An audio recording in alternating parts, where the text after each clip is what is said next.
73 points in one game to a 60-point triple-double that had the entire NBA on its knees. One of the best players in the world, Luka Doncic is a force to be reckoned with. How did it begin? How good is Luka? How has he changed the NBA? How has he impacted the Mavericks? Will he win the MVP this year? Stay tuned, because this video is going to blow your mind. Luka Doncic was born in the capital of Slovenia in the year 1998 to Mirjam and Sasa Doncic. At that time, no one had thought that a basketball prodigy was born. As he grew up, he wasn't that kid who was glued to the television or obsessed with comic books. Rather, this boy was always hooping in his miniature basketball court alongside Sasa, his coach and mentor. Sasa himself was a professional basketball player, and he had an eye for talent. So when he saw that spark in his son, he gave him the right exposure, he took him to the games, and man, Luka enjoyed it. He was obsessed with the game to the extent that he was putting up shots anytime a basket was open. Fortunately, at the age of just 8, things became professional. Luka was invited by Union Olympia, where they had to readjust him thrice because he was too good for the kids of his age. Oh God, the path had been set, and by the time Luka turned 13, EuroLeague powerhouse Real Madrid recruited him to join its academy. At this point, Luka was dominating the junior level and making headlines in Slovenia. But in 2017, he took things to a whole new level as he led Slovenia to its first big basketball title, winning the EuroBasket 2017. At this point, the scouts knew, the NBA knew, and the whole of Slovenia knew that Luka had the dog in him. Damn! But this was just the genesis of the rise of the Miracle Boy. In the start of 2018, Luka took Real Madrid to Liga ACB and EuroLeague title. At the same time, became the youngest player to win the MVP in EuroLeague history. My goodness. At this point, things had reached the boiling point. The NBA scouts had their fingers crossed. They wanted Luka in the NBA draft, and man, as the boy signed up for the 2018 NBA draft, the league went berserk. In June 2018, Luka was selected with the 3rd overall pick by the Atlanta Hawks, only to be traded to the Dallas Mavericks for Trae Young. Well, I'd only say the Hawks made a big mistake. Then Mavericks coach Rick Carlisle said, "He's just too good. We got a guy we think is a franchise foundation piece." And trust me, folks, he was damn right. Although Luka didn't have the dream debut, he quickly redeemed himself, putting up 26 points in just his second game, and so on. There was no turning back. Just 7 games into his rookie season, the Slovenian superstar made his first 30-point outing. By the end of his rookie season, Luka had become the 5th player in the NBA to average at least 20 points, 5 rebounds, and 5 assists, joining the party with LeBron James, Michael Jordan, and Tyreke Evans. And in case if you're wondering, well, yes, Luka was by far the best rookie in the league, and as expected, he won the Rookie of the Year by a landslide margin. Jeez. As the rookie season ended, Luka started to prep for his sophomore year, and the fact that Dirk had retired, Dallas needed Luka more than ever. So did Luka deliver? Starting with 3 triple-doubles, Luka was right in the thick of the league's most valuable player conversation. He busted out of the gate and started terrorizing foes right away. In 18 games during October and November of 2019, he posted whopping averages of 30.8 points, 9.9 rebounds, and 9.6 assists.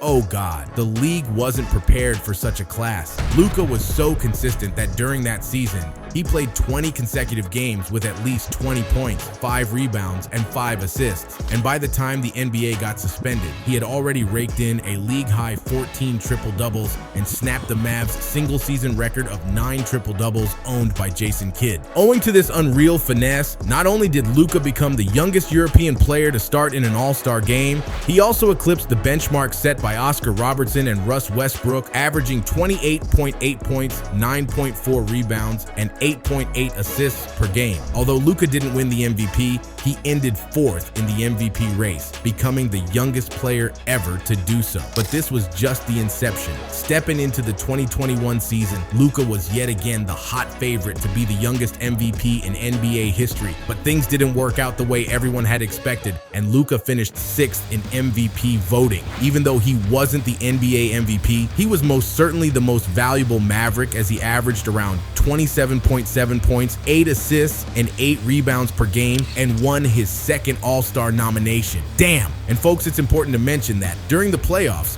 Luka shifted gears and upped his averages to a ridiculous 35.7 points, 7.9 rebounds, and 10.3 assists per game. At the start of the 2021-22 season, Luka was handed one of the biggest rookie extensions worth $207 million. It was in this season that Luka made his third NBA All-Star appearance and scored at an average of 28.4 points, 8.7 assists, and 9.1 rebounds per game. And oh yes, he also joined Michael Jordan, 917, and Wilt Chamberlain, 867, as the only players in NBA history with 800 points through their first 25 career playoff games. But his best season was yet to come. As Luka started his fourth year in the league, his skills were beyond everyone's expectations. He averaged 32.4 points, 8.6 rebounds, and 8 assists in 66 games.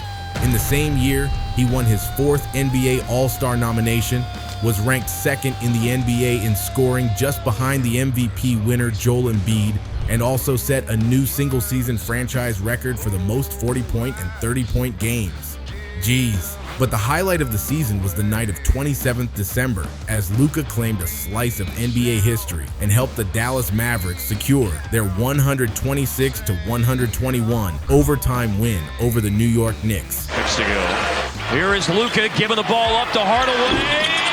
Luka with the ring. He scored 60 points, 21 rebounds, and 10 assists, and also took the Mavericks into overtime by deliberately missing a free throw, with the scores at 115-113 in the final seconds before he claimed the rebound and scored to get the 2 points required. Kevin Durant had to say this: "That was a my career type performance from Luka tonight. Some video game shit." So folks, how good is he? You can't pinpoint one reason for his dominance, but it's a combination of natural abilities and learned skills. Luka Doncic is what scouts would say an average athlete. It means he doesn't jump very high or run incredibly fast, which gives a basketball player a natural advantage. However, Luka makes it up with immense basketball IQ and craftiness. He knows how to freeze people with his handles and takes advantage of any mistakes committed by the defense. A misconception about Luka is that he's a better shooter than LeBron James. He isn't. He's not even an average free throw shooter and only shot under 34% from the rainbow territory for his career. What he's able to do, though, is he's a master of off-balance shots. It's routine for him to take step-back 15-footers or post smaller players up with his frame and take fouls. Plus, you don't see him take risks like Steph Curry or Trae Young, which is the secret to his game's sheer beauty. He's just being intelligent. If you put Luka's tools together, you get a perennial MVP candidate at a ridiculously young age. People forget Luka is 6'8" and 240 pounds playing the point guard position. Honestly, on offense, Doncic is the closest thing we've seen to a prime LeBron James. To put into perspective how special Doncic has been, not just this season, but throughout these first 6 seasons.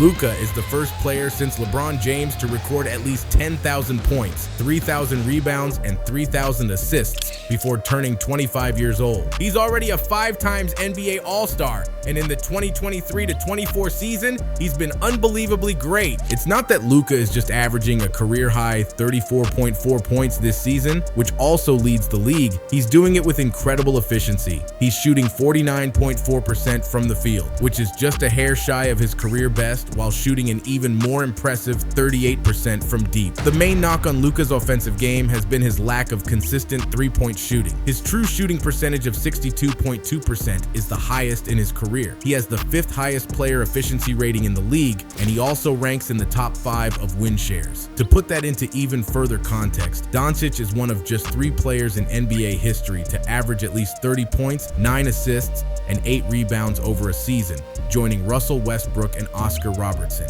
The season Westbrook did that, he won MVP. Damn.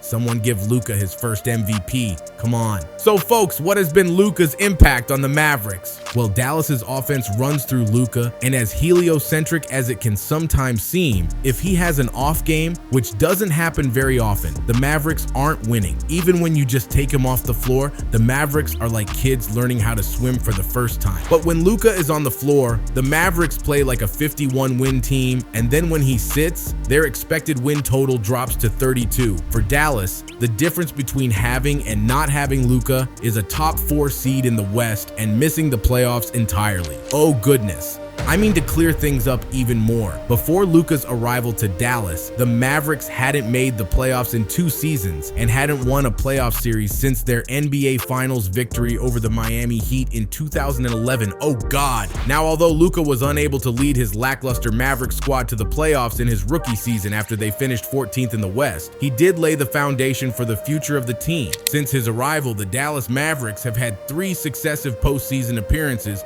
with the team in place to make their 4th appearance this season. So to say that Luka is not carrying Dallas's offense, he is the offense, it won't be an overstatement. After inheriting an abysmal team with a 24-58 record, Luka has beaten that win total in every season he's played, as well as 3 consecutive winning seasons. Despite the lack of talent around him, Luka has still found ways to control his team and win games. You did see that against Atlanta as Luka did his magic, pulling off one of the finest performances of this season, 73 points. Are you kidding me? Just like the previous year and the year before that, this year, Luka is again in contention to win the MVP, and given the way he's playing, he might as well win it this year or maybe the next season. But yes, he is going to do that very, very soon. Hope you guys enjoyed the video. Please dunk on that subscribe button already. Until next time, peace.